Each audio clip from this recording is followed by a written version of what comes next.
No, I have a machine gun. Ho, ho, ho. All right, here it is from Matt Taibbi. Number 1, Thread, the Twitter Files, Part 6. Twitter, the FBI subsidiary. Number 2, the Twitter Files are revealing more every day about how the government collects, analyzes, and flags your social media content. That is true. I just don't know how many people didn't assume that already. Again, it's just like, here's confirmation for what you already knew.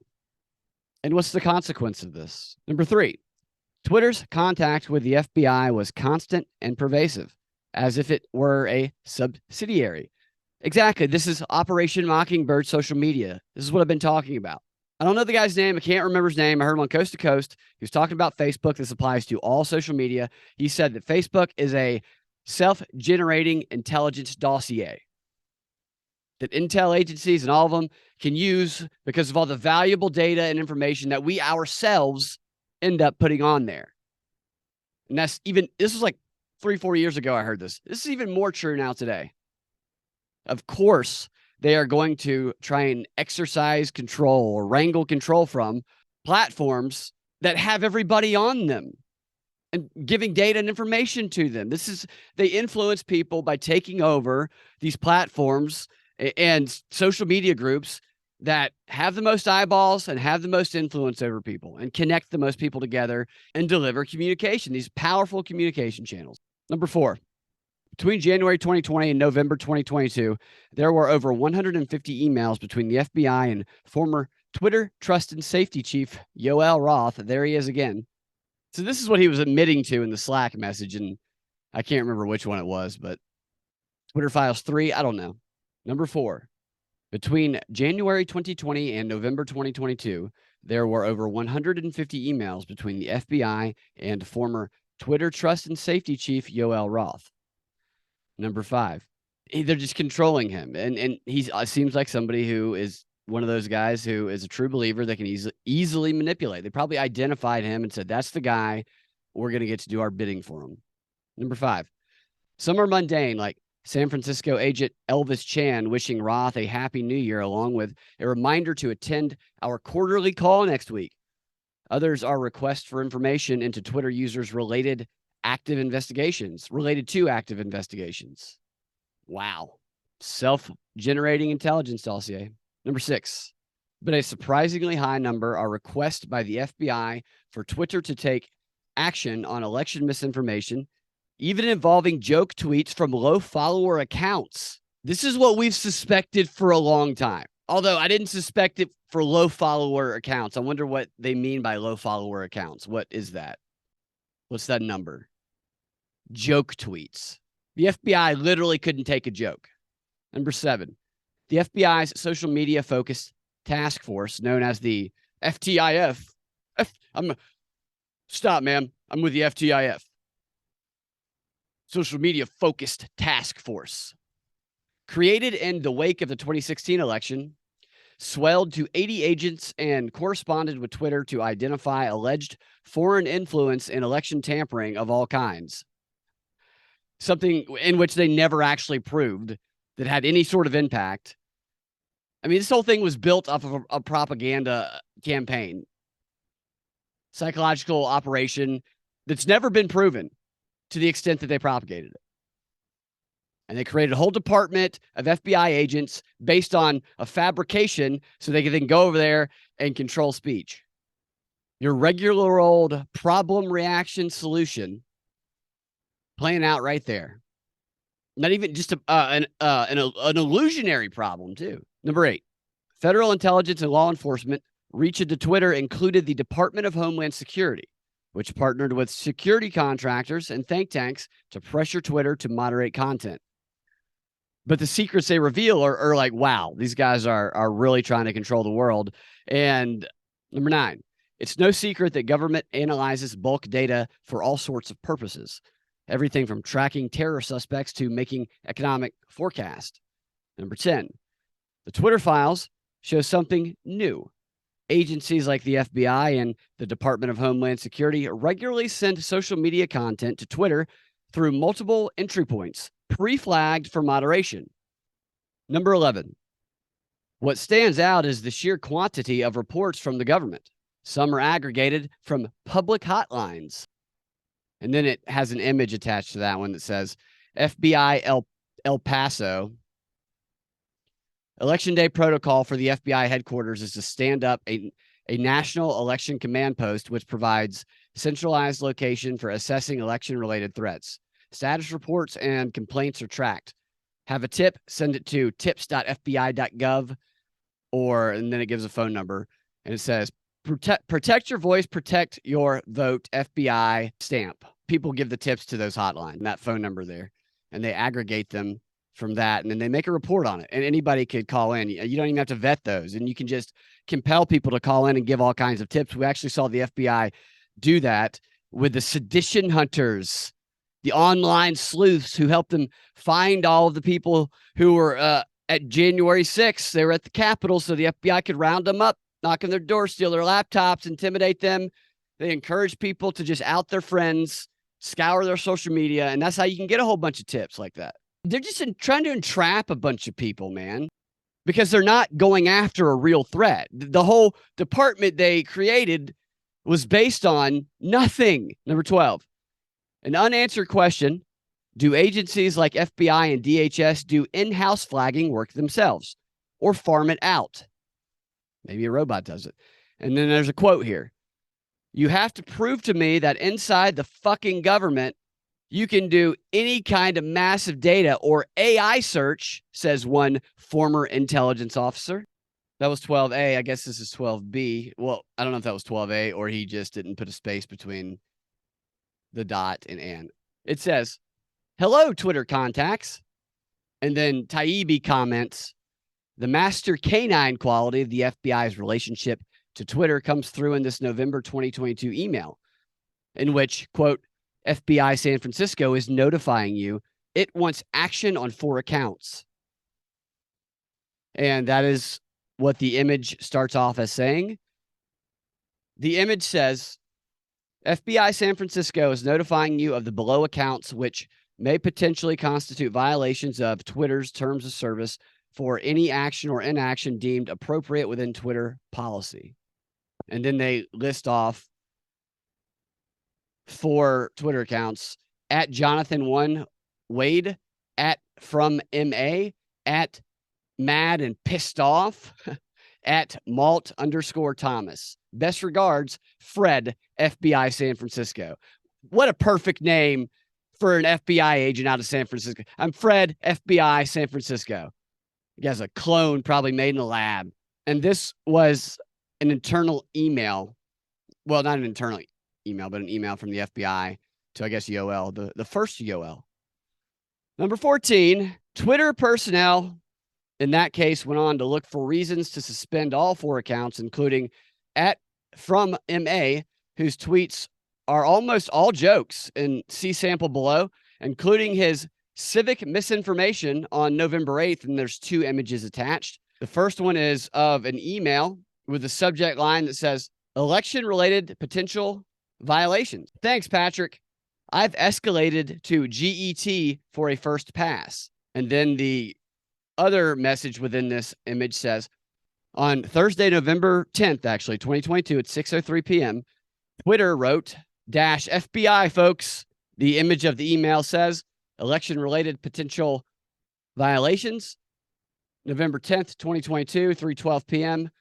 Thanks, Patrick. I've escalated to GET for a first pass. And then it says on Thursday, November 10th, 2022. I mean, that's barely a month and a half ago. At 6:03 p.m., Twitter wrote, -FBI, folks. I've reviewed this already from the TD perspective and suspended 3 of the accounts for multiple account abuse and ban evasion violations. And then it said, Rodrigo, could you please review at from MA for possible civic misinformation, or direct to the appropriate part of GET for their review? We'd really appreciate that, Rodrigo.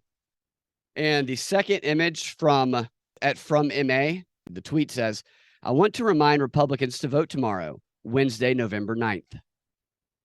This is really what they suspended this guy for? This is clearly a joke. If you can't tell that this is a joke, and based on some guy on Twitter who you don't know, and you go, oh, wow, I thought it was Tuesday the 8th. Thank goodness this stranger that I've never met reminded me I'm going to wait till tomorrow to vote. Then it might be a good thing that you didn't vote because you're not very bright. Number 15, just to show that the FBI can be hyper intrusive in both directions, they also asked Twitter to review a blue leaning account for a different joke, except here it was even more obvious that at Claire Foster, PhD, who kids a lot, was kidding. And here's the Twitter email image. It says, hello, Twitter contacts. It's a very impersonal way to address people who, I guess they see them as dogs, like Taibbi, said, but if they saw them as dogs, they would respect them and treat them kindly. So they see them as bots, it almost appears like. Hello, Twitter contacts. FBI San Francisco is notifying you of the below account activities which may potentially constitute violations of Twitter's terms of service for any action or inaction deemed appropriate with Twitter policy. Thank you, Catherine. Twitter post by user at Byron_Wade, display name cat, all caps, ultra MAGA, stating the following, quote, Americans, vote today. Democrats, you vote on Wednesday, the 9th, end quote. The tweet was posted on the 8th of November, 2022 at 2:10 a.m., CST. I guess it would be 5 a.m. Eastern Standard Time. And then the second point heading here, Twitter account at Claire Foster, PhD, claimed in her post that she is a ballet counter in her state. I just said ballet counter. And here I was talking about people who didn't realize that that was a joke, not being very bright. Well, I go around counting ballets, and that's time consuming because there's usually only one of them in one place at a time. So I got to drive all over the country to find ballets to count. I'll reread that. Twitter account at Claire Foster, PhD, claimed in her post that she is a ballot counter in her state. And an additional post states, for every negative comment on this post, I'm adding another vote for the Democrats, end quote. And, quote, if you're not wearing a mask, comma, I'm not counting your vote, end quote. And then it said, Private Sector Engagement Squad, FBI San Francisco. I love how the FBI emails start with the entire FBI unit in San Francisco talking about itself in the first person. All right, and here is the image from Dr. Foster, her account, showing those tweets, that the jokes that she sent out. Got a little bit of traction there. Actually, she got a lot of traction there. I don't know how big her account is. I guess these are the smaller accounts he's talking about, but sure seems to have a lot of activity to me. Or maybe Matt Taibbi what he sees as a small account, I see as an account much bigger than mine. That's probably the case, seeing as he has 1.6 million followers. All right, moving on. Number 16, anyone who cannot discern obvious satire from reality has no place making decisions for others or working for the feds. That's in quotes. And this was said by Claire Foster, PhD, when told about the flagging. Number 17, of the 6 accounts mentioned in the previous 2 emails, all but 2 at Claire Foster, PhD, and at From MA were suspended. Number 17 or 18. In an internal email from November 5th, 2022. I mean, this is so recent. The FBI's National Election Command Post. I hate these names. The FBI's National Election Command Post, which compiles and sends on complaints, sent the FBI field office a long list of accounts that, quote, may warrant additional action. Yoel, we have a human-sized furry suit if you'd like to dress up in that and have one of our agents walk you around the Bay Area. Okay, this is that email, and it is a very long list. The subject line says, request for coordination with Twitter, as though this were a request. This is not a request. ASAC Chan, the National Election Command Post, NECP. The NECP is requesting assistance from San Francisco regarding coordination with Twitter. Specifically, NECP has been made aware of tweets by certain accounts that may warrant additional action due to the accounts being utilized to spread misinformation about the upcoming election. Specifically, NECP is requesting the following: coordination between San Francisco and Twitter to determine whether the accounts identified below have violated Twitter's terms of service and may be subject to any actions deemed appropriate by Twitter. We have a few suggestions, though, if you'd like to hear them. People are maniacal. Number 2, the assurance of preservation letters regarding the accounts identified below in order to preserve subscriber information and content information pending the issuance of legal process. Now it makes sense. We always talked about if they deleted an account from Twitter, then they won't have that data anymore. Clearly they do. Number 3, any location information associated with the accounts that Twitter will voluntarily provide to aid the FBI in assigning any follow-up deemed necessary to the appropriate FBI field office. Wow. So the location information being handed over. Do you think there was any resistance to that from Yoel? I kind of doubt it. It lists a whole bunch of Twitter accounts. I'm not going to read all those, but there's 25 of them. And then at the end of the message, after listing off the 25, one of them is at Billy Baldwin. It says, please let us know if you need additional information to process this request by replying all to this email. Thanks, Michael. Number 19, Agent Chan passed the list on to his, quote, Twitter folks. Pulling the image up there. Sunday, November 6, 2022, 9 p.m. Elvis Chan, and it says, at FBI.gov wrote, Twitter folks, please see list of Twitter accounts which we believe are violating your terms of service by disseminating false information about the time, place, or manner of the upcoming elections. Let us know if you decide to take any actions against these accounts based on our tipper to you. Let's read that again. Let us know if you decide to take any actions against these accounts based on our tipper to you. Also, let us know if we need to issue a preservation letter, as we intend to serve legal processes for these accounts. Thank you for your consideration. It's so funny how they act like they're like giving them a choice when they're clearly not giving them a choice. Regards, Elvis. Elvis M. Chan, Assistant Special Agent in Charge, FBI San Francisco, Cyber Branch. And he's got his work, his cell, his email, and then he's got his pronouns at the bottom. His pronouns should be first, okay? He's a he, him, his. He should know better than that. He should know the pronouns come first. I mean, you're liable to get thrown off the top of a building, dropped by your ankle, putting your pronouns last as though it's the least important information in the whole message. Wow. What a transphobe. Number 20. Twitter then replied with its list of actions taken. They didn't reply with that they would consider it. They just went ahead and did it.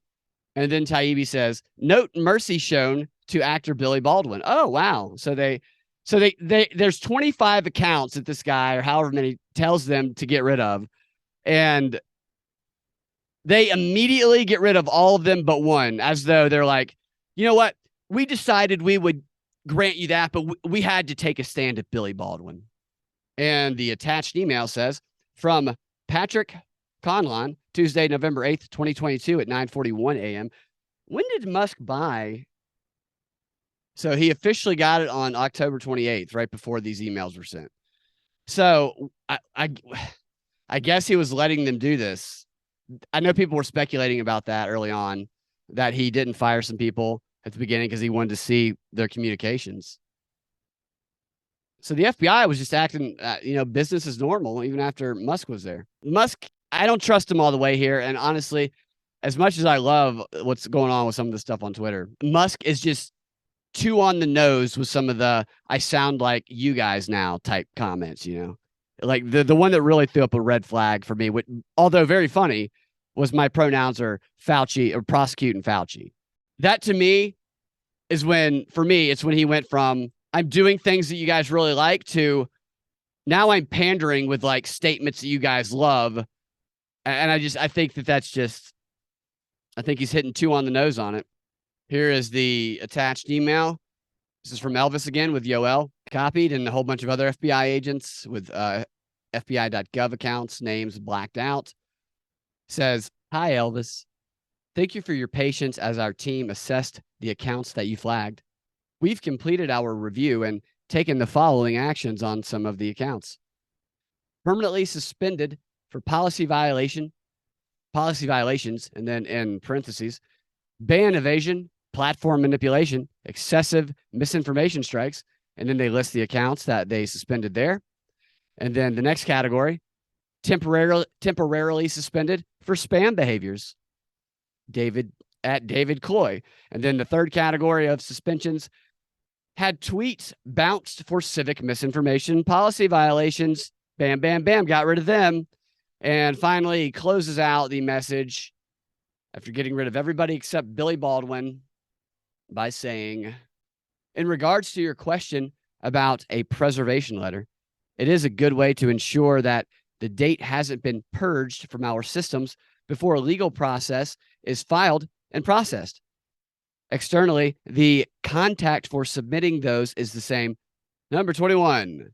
Many of the above accounts were satirical in nature, nearly all, with the exception of Baldwin and RSBN Network. It's a news channel.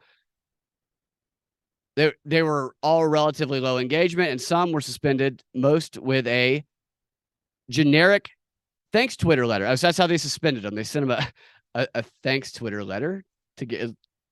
You get a letter when you get suspended? I didn't know that.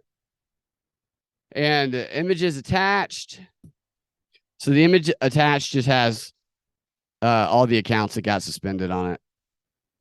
Oh, now we see why Billy Baldwin maybe didn't get his account kicked off like all the other ones. As you see what he tweeted right there on November 1st. Somebody must have put like a bug in Billy Baldwin's ear, because Billy Baldwin on November 1st tweeted, and he's the only one of these people, the 24 or so, that didn't get suspended after that request. He tweeted, "If the Supreme Court releases Trump's tax returns, ... Trump goes to prison, full stop." And then on October 31st, he tweeted, "Yes or no, period. Do you think Elon Musk is using Twitter to help deliver the midterm elections to the Republicans?" I mean, that's like, they want, if he's going to be saying stuff like that, then they'll let him stick around for a little while. And the second image says, oh, this is the message they sent to people who got suspended. "Hello, we're writing to let you know that we have reviewed your appeal and your account features will remain locked or limited for the allotted time or pending completion of the assigned task due to violations of Twitter rules. Attempted voter suppression, including attempted voter intimidation or providing false information about voting or registering to vote, or any unlawful activity is prohibited under our rules. You can review these guidelines at twitter.com/rules. Thanks, Twitter." Number 22. At Lexi Tola replied, quote, "My thoughts initially include 1, seems like prima facie a 1A violation, First Amendment violation. Number 2, holy cow, me an account with the reach of an amoeba 3. That person has just 1,482 followers and they suspended that person." And number 23, "I can't believe the FBI is policing jokes on Twitter. That's crazy," said at Tiberius444. Now, how many people does that guy follow? Just 1,400 there too. All right, number 24. In a letter to former Deputy General Counsel and former top FBI lawyer Jim Baker on September 16th, 2022, legal executive Stacia Cardia, back to these names I can't pronounce, outlines results from her soon-to-be weekly meeting with the DHS, DOJ, FBI, and the Office of Director of National Intelligence. And here is what the image attached. Subject line: elections work, Wednesday, September 16th. Please see below for a summary of elections-related work I completed today. Oh, just giving her accomplishments for the day. She got a lot done that day. Number 1, Government Industry Sync. I participated in our monthly, soon-to-be weekly 90-minute meeting with the FBI, the DOJ, the DHS, and the ODNI, and industry peers on election threats. A few items to note. This was like a month and a half ago. So the FBI was talking about how like Republicans and people who can corn and stuff and they're white nationalists and domestic terror threats when they're having these meetings. A few items to note. Foreign adversaries are amplifying themes being advanced by domestic actors to undermine the legitimacy of the election. This is the stupidest argument. They just take things that are actually problems. And when people point out that the problems that do exist that people see are there, they say, that is a Russian propaganda talking point and you're spreading. No, it's not. It's an observation. Okay? You can't just say that true verifiable things, it's all Russian disinformation. It came from Russia, so therefore it's propaganda and illegitimate. This is the same strategy they did with the Hunter Biden. They did everything they do that with. And then the sentence goes on to say, USG specifically referenced vote by mail. The next point heading says, I explicitly asked if there were any impediments with the ability of the government to share classified information or other relevant information with industry. FBI was adamant that no impediments to information sharing exist. I asked if USG was tracking foreign threats to non-presidential races. Long silence. The government is not tracking foreign interference or threats related to down ballot races. DHS has created a chart of key dates in the election process at the state level. They are confirming information with the states this week and should get us a summary chart of key dates next week. At Policy tweeted about the meeting without legal review. As the only Twitter representative to speak, I raised my disappointment in the lack of my involvement directly to policy comms. It didn't even involve them in the communications about. That's funny. It was a missed opportunity to document some key points of the meeting from our perspective. They don't give a shit about your perspective, okay? Your perspective is not their concern. You're a tool for them. This is how you get people in the know on. They think that they're in on it and they're involved when they don't give a shit. They're just using them. Number 2, Project Heron. I met with legal, trust, and safety and public policy stakeholders to discuss an intervention under consideration regarding labeling election results. I raised concerns about feasibility, and I relayed firsthand experience with news media mistakes during a challenging primary season. I separately met with Sam and Matt to discuss worst-case scenario planning. I will meet with them again tomorrow on the project. Number 3, civic integrity labeling. Enforcement of the expanded civic integrity policy begins tomorrow, Thursday, September 17th. I provided feedback on the scenario planning document. The scenario planning document again, like Event 201. I provided feedback on a scenario planning document that includes approving the language of the labels. I also reviewed they capitalized the word moment. I also reviewed a moment that will link to the vote by mail claims, consulted with outside counsel on the inclusion of one tweet, and provided content-related advice to the curation team, with curation being in a capital C there. What do? I work for the Twitter curation team, capital C. These people who look at us like we're lowercase c's. We're capital C's. Number 4, account security upgrades on Thursday the 17th. Again, over 2,300 high-risk politician and journalist accounts will be prompted to upgrade their security settings. See description from yesterday. I reviewed and approved 1, the comms plan, and 2, the email to external stakeholders. I also told public policy of the 14 accounts that needed additional attention due to missing email addresses. Number 5, board update. I worked closely with Matthew on additional edits to the board narrative and the accompanying chart. Number 6, escalations. I handled the following escalations. First bullet point, responded to DHS regarding information they provided on a Facebook operation. We found no analogous activity. Second bullet point, worked with Angela to try to get this terrible impersonation account spewing 9/11 conspiracy theories, impersonating a DCCC staffer whose dad died in 9/11. Pending, next bullet point, flagged a specific tweet on Illinois use of modems to transmit election results and potential violation of the civic integrity policy, except they do use that tech in limited circumstances. Oh my goodness. They used the tech. She flagged them anyway. Next one. Scheduling meeting with OH Secretary of State Media Director. Then the next one, working with @gov to ensure we handle the verification of the OH Speaker of the House. And then followed up on the Butte County verification request with Lisa. And then the next one says, solicited additional information from Yoel on product functionality and limitations around retweeting labeled content so we can explain to the DNC. Two more. Next one says, Lincoln Project is not pleased with their video. That was not pleased their video was labeled under SAM, SAMM. Bridget is driving that interaction. So they're going to make things okay for the Lincoln Project because they're buddy with them. They were supposed to be Republicans. I mean, everybody knew that they weren't, but that was, what's her name? Kellyanne Conway's husband, who still has the same haircut and style that he had when he was a 7th grader. And finally, allow listed @Don Winslow and @Springston. Allow listed.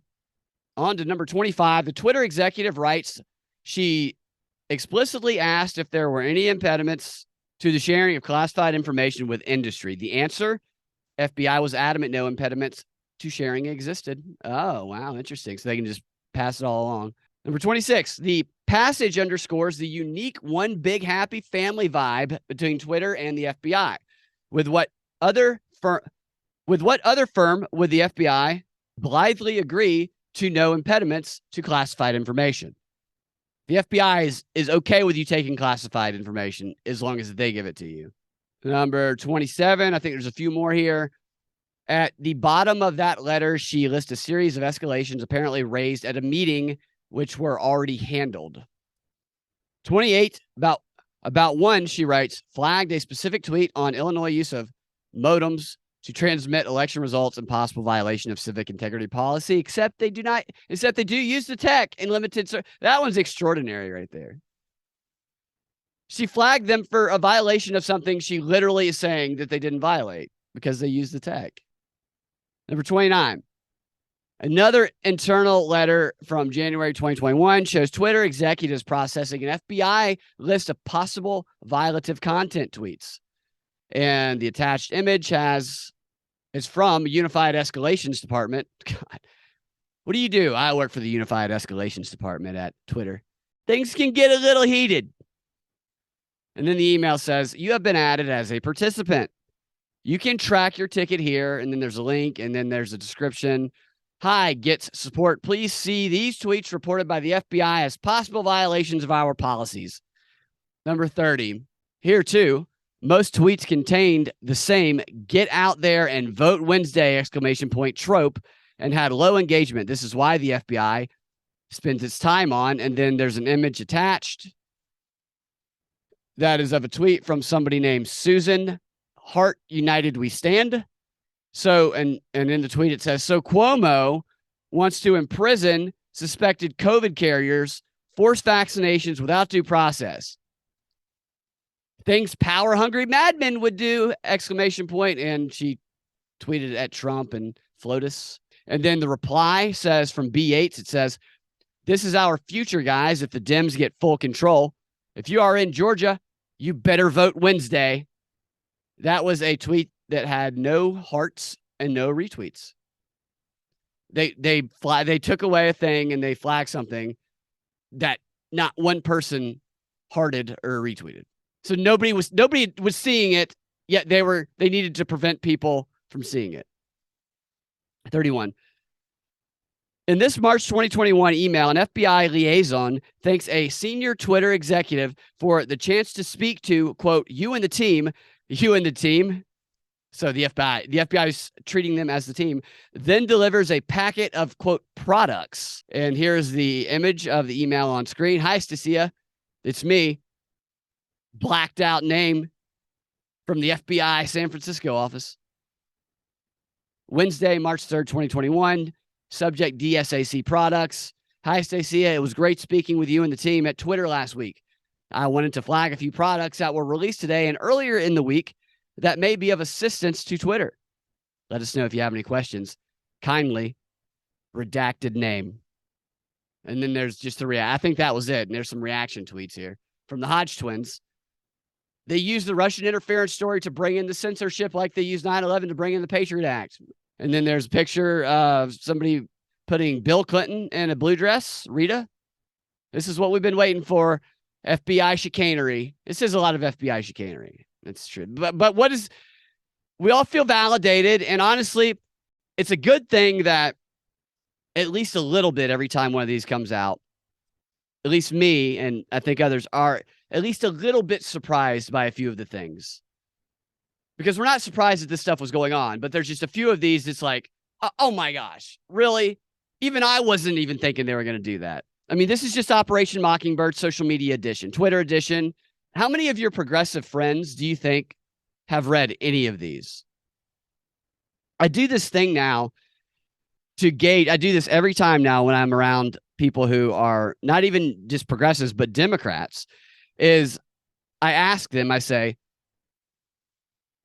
do you know about the Jeffrey Toobin story? And so far, I've done this 4 times, so not a big sample size. So far, the answer has been no all 4 times. And then Dinesh D'Souza tweeted in response with the latest FBI, with the latest hashtag Twitter files. It now seems clear that at Vijay, I see that lady's name, and that's all. That's why I can never say it right, because all I see is at Vijay. It now seems clear that Vijay should be arrested. Put the Vijay in prison. And Jack and at FBI Director Christopher Wray, they should also be arrested. He's saying further investigations are needed into at Meta and at YouTube. This is a monumental scandal, a conspiracy to violate our constitutional rights. Lock up the Vijay. And on that note, I'm going to wrap up the show. Thank you guys for listening, for watching. Propagandafight.com, patreon.com/propaganda report. We'll talk to you next time. Now I have a machine gun. Ho, ho, ho.